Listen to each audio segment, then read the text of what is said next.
आप देख रहे हैं इंडिया टाउन न्यूज, भारत की बात। नमस्कार, मैं हूं आपके साथ संजना कुशवाहा। स्वागत है आपका हमारे खास बुलेटिन मध्य प्रदेश की खबरों में, जहां हम आपको मध्य प्रदेश की महत्वपूर्ण खबरों से रूबरू कराएंगे। तो चलिए बुलेटिन की शुरुआत करने से पहले एक नजर डालते हैं आज के हेडलाइंस पर। राजगढ़ में कंप्यूटर सेंटर में फर्जीवाड़ा, फर्जी मार्कशीट बनाने का खेल, सेंटर सील, संचालक अरेस्ट।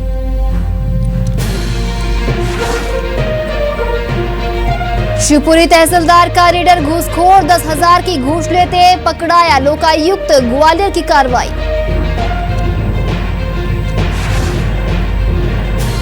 रीवा में अवैध खाद पर नकेल, 2056 बोरी खाद बरामद, कई खाद गोदाम सील।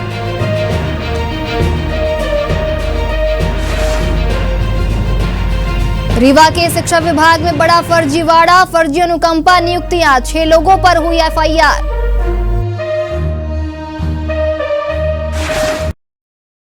चलिए बढ़ते खबरों की ओर। झांसी की मऊरानीपुर तहसील के ग्राम बुखारा में आज एक घायल लकड़बग्घा घुस आया। मौके पर पहुंची वन विभाग की टीम ने लकड़बग्घे का रेस्क्यू कर लिया, मगर उपचार के दौरान घायल लकड़बग्घे ने दम तोड़ दिया।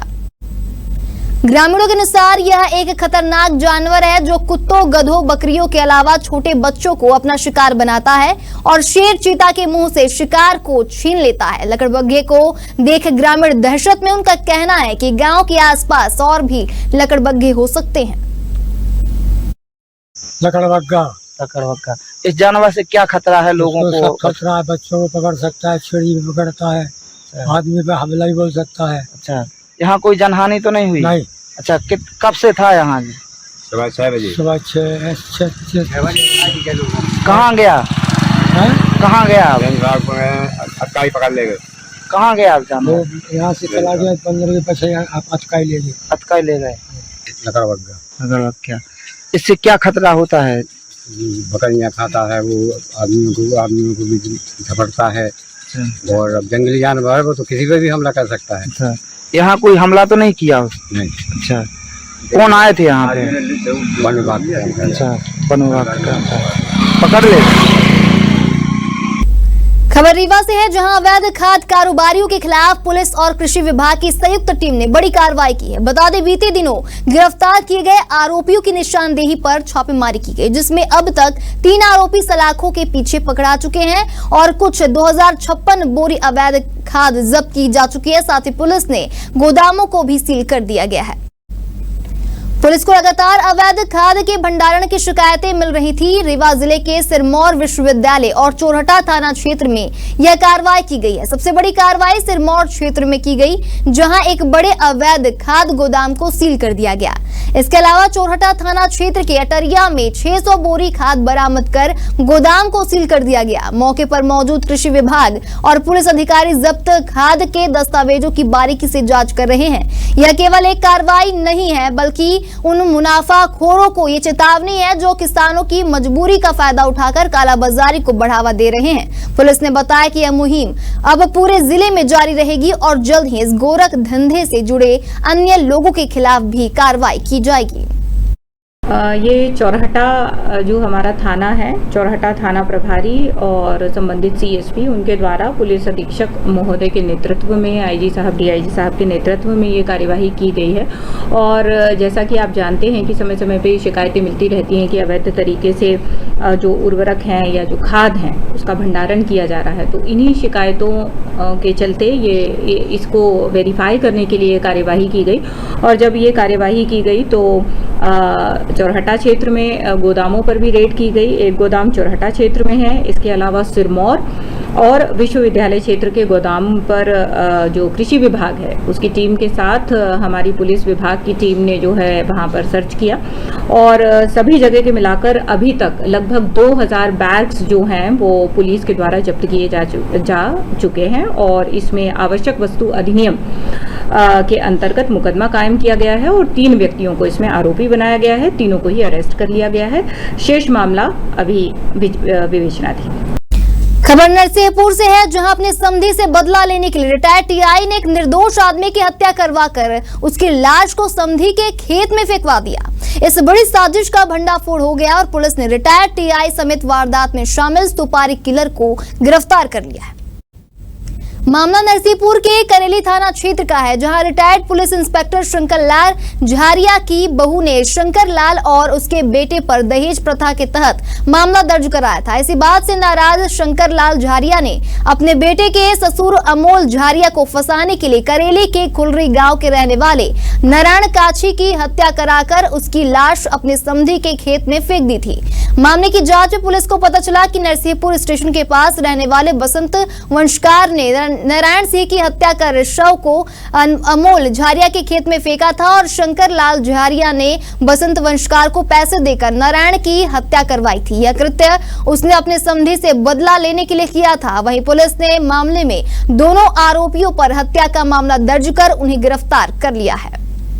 तो 11 तारीख को करेली थाना के अंतर्गत हमें एक अज्ञात बॉडी मिला था, जो कि हमने आइडेंटिफाई किया था। ये विदिन 2 आवर्स से आइडेंटिफाई हो गया था। वो एक मृतक है, वो है नारायण कच्ची।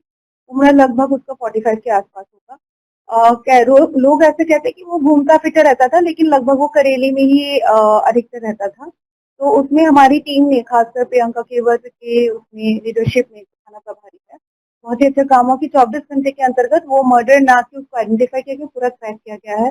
तो इसमें विवेचना में ऐसा पाया गया है कि इसमें जो मुख्य आरोपी है वो शंकरलाल झारिया बोल के एक इंसान है, जो पुलिस विभाग से रिटायर्ड इंस्पेक्टर है। तो उसके रिटायरमेंट होने के 3 साल लगभग मिनिमम हो गए हैं। और उनके खिलाफ एक और केस है महिला थाने में, जो दहेज का है। और जो केस है उसमें जो उनके खिलाफ किया गया था, शंकरलाल झारिया और उनके बेटे के खिलाफ, जो उनकी बहू ने किया था। बहू की जो फादर है, इनकी जो समधी है अमोल झारिया, उनके खेत में ये बॉडी मिला था।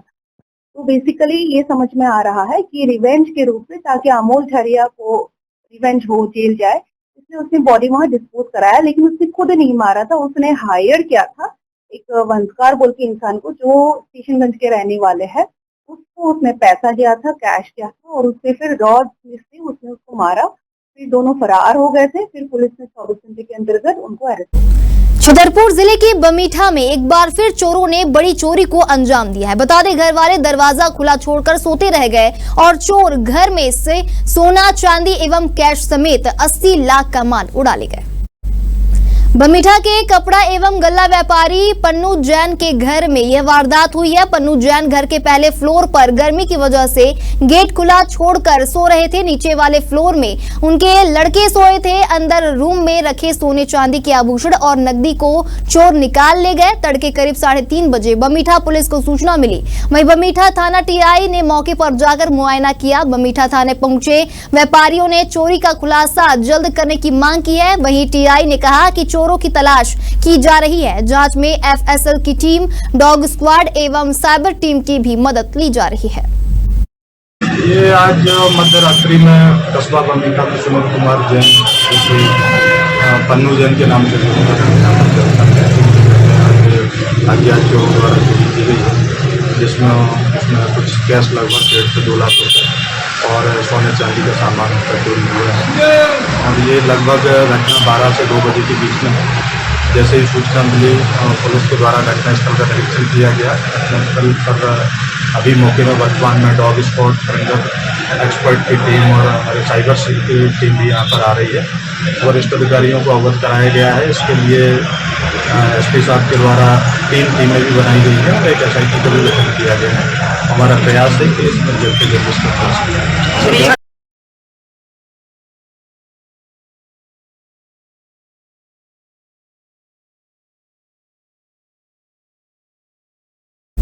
मध्य प्रदेश के रीवा में शिक्षा विभाग में अनुकंपा नियुक्ति का बड़ा फर्जीवाड़ा सामने है। बता दें, अब तक फर्जी अनुकंपा नियुक्ति के 6 प्रकरण मिल चुके हैं। इनके खिलाफ FIR सिविल लाइन थाने में दर्ज की गई है। अब जिला शिक्षा अधिकारी सुदामा लाल गुप्ता पर भी गाज गिर सकती है।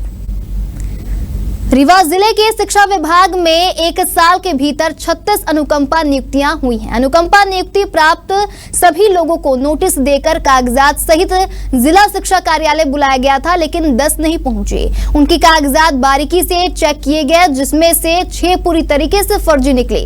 जिला शिक्षा अधिकारी सुदामा लाल गुप्ता ने अपने कार्यकाल के मामलों की जाँच कराई तो यह फर्जीवाड़ा सामने आया, जिसमें वो खुद भी घिरते जा रहे हैं।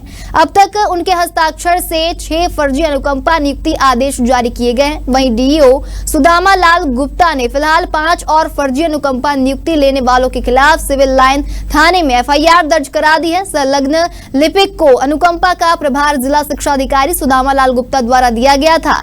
अनुकंपा प्रभारी रमा प्रसन्न द्विवेदी की मूल पदस्थापना विकासखंड शिक्षा अधिकारी रीवा में हुई है, परंतु जिला शिक्षा अधिकारी उन्हें अपने कार्यालय में अटैच करके रखे हुए हैं। सारा फर्जीवाड़ा गोपनीय तरीके से दस्तावेज में हेरफेर कर किया गया है। ये थाना सिविल लाइन के अंतर्गत कायमी की गई है। 10/6/2025 की कायमी है। घटना 10/12/2024 से 9/4/25 की बताई जा रही है। और जो जिला शिक्षा अधिकारी हैं उन्होंने एक आवेदन दिया और उन्हीं की जांच रिपोर्ट पे ये कायमी की गई है, और जिसमें ये बताया गया है कि कुछ लोगों के द्वारा फर्जी दस्तावेजों का इस्तेमाल करते हुए भृत्य के रूप में गलत तरीके से अनुकंपा नियुक्ति प्राप्त की गई है। शिक्षा विभाग का एक विषय ये संज्ञान में आया था, जिसमें इस विभाग द्वारा जो विभागीय स्तर पर भृत्यों की अनुकंपा नियुक्ति की गई थी, तो उसमें एक केस ऐसे संज्ञान में आया जो कि नियुक्ति के बाद भी उपस्थित नहीं हो रहा था, और फिर जांच में ये पाया गया कि पिछले 4-5 महीनों में हुई 5 और जो भर्तियां थी वो इसी प्रकार संदिग्ध प्रतीत हुई। जब इनकी जांच कमेटी से कराई गई तो ये पाया गया कि ये सही प्रक्रिया का पालन न करके गलत तरीके के दस्तावेज, कूट रचित दस्तावेजों के द्वारा ये जो अनुकंपा नियुक्तियाँ हैं वो शिक्षा विभाग से प्राप्त की गई। तो इस केस में हम लोगों ने जो सभी केसेस हैं, जितने भी आवेदक थे और जो संबंधित क्लर्क हैं, डीलिंग क्लर्क जो अनुकंपा नियुक्ति के फाइल जिला शिक्षा अधिकारी के ऑफिस में डील करते हैं, उनके विरुद्ध एफआईआर कराई गई है। जो नोडल अधिकारी और जिला शिक्षा अधिकारी हैं उनके खिलाफ कार्रवाई के लिए भी वरिष्ठ कार्यालय को हम लोगों ने प्रस्ताव प्रेषित किया है। एक अनुकंपा नियुक्ति प्रकरण संज्ञान में आया जो फर्जी अभिलेखों के आधार पर प्राप्त की गई थी। उसके वेतन भुगतान की कार्रवाई के समय उसके द्वारा अभिलेख न देने पर प्रिंसिपल द्वारा हमें जब बताया गया तो उसके अभ्यावेदन जो प्राप्त हुए थे उस अभ्यावेदन को उस प्रिंसिपल से दरियाफ्त कराया गया और ये अभिलेख की मांग की गई, तो उन्होंने बताया कि ये तो हमारे यहाँ से गया ही नहीं है। ऐसी स्थिति में उसके अभिलेखों की पूरी जांच विशेष दल द्वारा कराया गया और दल ने पाया कि सारे अभिलेख कूट रचित है, फर्जी हैं। यहाँ तक कि मृत्यु प्रमाण पत्र फर्जी है, पुलिस वेरिफिकेशन फर्जी है, 8 हलफनामा उन्होंने दिया सब फर्जी है, तो उसके विरुद्ध एफआईआर दर्ज करा। मध्य प्रदेश के श्योपुर जिले के सेमरा गांव में भागवत कथा के दौरान आकाशीय बिजली गिरने से एक महिला की मौत हो गई और 25 श्रद्धालु घायल हो गए। बता दें, पंडाल में अफरा तफरी मच गई थी। घटना कराहल ब्लॉक के सेमरा गांव के हनुमान मंदिर में जारी भागवत कथा के दौरान शुक्रवार को हुई। बता दें, श्रद्धालु कथा सुनने में खोए हुए थे, तभी मौसम बदला और आंधी बारिश का दौर शुरू हो गया। इसी बीच तेज गर्जना के साथ कथा स्थल के पास आकाशीय बिजली गिरी। बिजली की चपेट में आकर एक महिला की मौत हो गई और 25 लोग घायल हो गए। मौके पर अफरा तफरी मच गई। घटना की सूचना मिलने के 1.5 घंटे बाद एम्बुलेंस पहुंची। मौके पर मौजूद ग्रामीणों का कहना है कि एम्बुलेंस समय पर पहुंचती तो आदिवासी महिला मीता की मौत नहीं होती। सभी घायलों को स्वास्थ्य विभाग कराहल सामुदायिक स्वास्थ्य केंद्र लाया गया है, जहां प्राथमिक उपचार के बाद उन्हें जिला चिकित्सालय रेफर कर दिया गया है। प्रशासन का कहना चाहेंगे कि एम्बुलेंस होती मौके पे तो कब तो ये महिला मरती या ना मरती है। तो मौके पे एम्बुलेंस मिली नहीं, 1.5 घंटा बाद एम्बुलेंस जा रही है। बात से अच्छी तो 100 नंबर गाड़ी पहुंच गई वहाँ 1 घंटा बाद। तो इसमें क्या स्वास्थ्य विभाग की लापरवाही है? स्वास्थ्य विभाग की लापरवाही और कहीं की एम्बुलेंस मौके पे नहीं है अस्पताल पे, तो स्वास्थ्य विभाग की लापरवाही मानेंगे। पर वो कौन मानेंगे? क्या वहाँ कॉल कर दिया गया था? यहाँ से सेमरा ग्राम की कितनी दूरी है? ऐसे है तुम्हारी 7-8 यानी 10 मिनट का सफर है। हाँ। 10 मिनट में गाड़ी पहुँच जाती है इमरजेंसी में, यानी 1.5 घंटे बाद एम्बुलेंस पहुँची है। हाँ। और अगर समय पर अगर एम्बुलेंस पहुँच जाती तो क्या होता? आप तो ये मौत भई तो ना होती तो। अच्छा, इस महिला की जो मौत हुई है मौत नहीं होती। हाँ। क्या महिला ने दम यहाँ तोड़ा है या गांव में इसने दम तोड़ दिया था? गांव में से माने जय तोड़ी है, चाहे वो गांव में से माने ससेक सी वहाँ से ले आए हुए। अच्छा, बेहोशी की अवस्था में थी वहाँ। हाँ। दम उसने वहाँ नहीं तोड़ा था, यानी रास्ते में तोड़ा है। और 1.5 घंटे बाद एम्बुलेंस पहुंची है। कराल विकास खंड में समस्याओं का अंबार है। आज जो दुर्घटना यहाँ घटी हुई है, प्राकृतिक दुर्घटना है ये। वहाँ पे भागवत जी का आयोजन था, वहाँ पे सभी लोग आदिवासी वर्ग के लोगों ने भागवत जी करवाई और भी सब लोग बेचारे भागवत जी सुन रहे थे। उस समय आकाशीय बिजली गिरने से सभी लोग घायल हो गए हैं। कम से कम 25-30 की संख्या में लोग घायल हुए हैं। उसके बाद एक व्यक्ति की डेथ भी हो गई है, महिला है, वो भी प्रेग्नेंट है। अब बताइए, ऐसी दुखद घड़ी में अस्पताल में कोई सुविधा नहीं। शासन प्रशासन को ये विशेष ध्यान देना चाहिए। आप प्रभारी मंत्री जी भी आते हैं, सांसद जी भी आते हैं, विधायक जी भी यहाँ हैं। हम तो सभी की कहना चाहेंगे, जो जनता ने चुना है यहाँ पर, तो उनकी जिम्मेदारी बनती है कि जनता की सुविधा की। सरकार तो भाजपा की है, विधायक जी इसमें क्या कर सकते हैं? नहीं, हम तो ये कहते हैं, विधायक जी ने मांग रखी है समय समय पे, लेकिन सुनवाई तो शासन करेगी ना।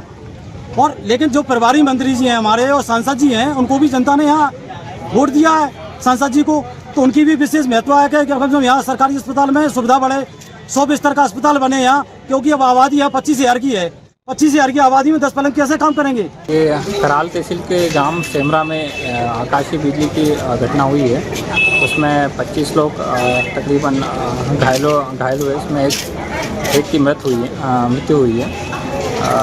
ये जैसे ही सूचना प्रशासन को मिली, अस्पताल और सभी ने सहयोग करके जो भी है सभी को जो भी प्राइमरी ट्रीटमेंट की आवश्यकता थी वो दिलवा दी। सभी घायलों को, जो गंभीर घायल उनको जिला में रेफर किया गया है और बाकी सबको जो भी जिन्हें कम चोट आई है उन्हें यहाँ देख रहे हैं। कांग्रेस के संगठन सृजन अभियान के तहत राजस्थान के बावनवासा से विधायक इंदिरा मीणा पर्यवेक्षक बनकर जिला मुख्यालय पहुंची। यहां उन्होंने 3 दिनों तक कांग्रेस नेताओं व कार्यकर्ताओं से रायशुमारी करते हुए कांग्रेस के जिला अध्यक्ष पद के लिए 1-to-1 चर्चा की। विधायक भेरूसिंह परिहार बापू, पूर्व विधायक विपिन वानखेड़े, प्रदेश कांग्रेस प्रवक्ता गुड्डू लाला की मौजूदगी में मीणा ने मीडिया से चर्चा की। दलित व मुस्लिम वोट बैंक से कांग्रेस की ढीली होती पकड़ के सवाल पर इंदिरा मीणा ने कहा कि मोदी सरकार ने बहुत ज्यादा जुमलेबाजी की है। गांव की जनता बहुत सीधी है। भाजपा द्वारा इमोशनल कार्ड खेला जा रहा है। धर्म के नाम पर, जाति के नाम पर, धर्म जाति के नाम पर भाजपा चुनाव जीत जाती है। वे आतंकवाद व सेना के नाम पर वोट मांगते हैं। इमोशनल कार्ड खेला जा रहा है, यह तरीका ठीक नहीं है।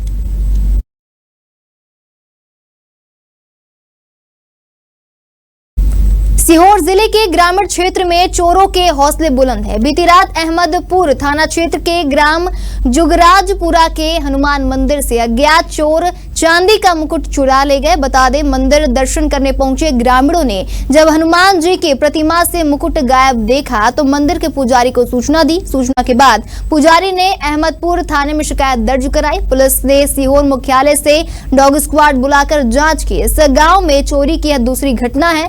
ग्रामीणों ने बताया कि पहले भी गांव में चोरी हुई थी, जिसका आज तक पता नहीं चल पाया। चोरों ने एक किसान के घर से सोने चांदी के जेवर, LED टीवी और नकदी पर हाथ साफ कर दिया था। हनुमान मंदिर में हुई चोरी को लेकर जुगराजपुरा के गब्बर मीणा का कहना है कि चांदी का मुकुट 500 ग्राम का था।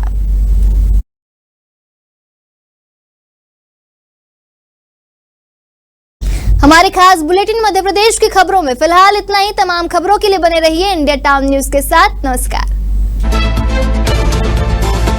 आप देख रहे हैं इंडिया टाउन न्यूज, भारत की बात।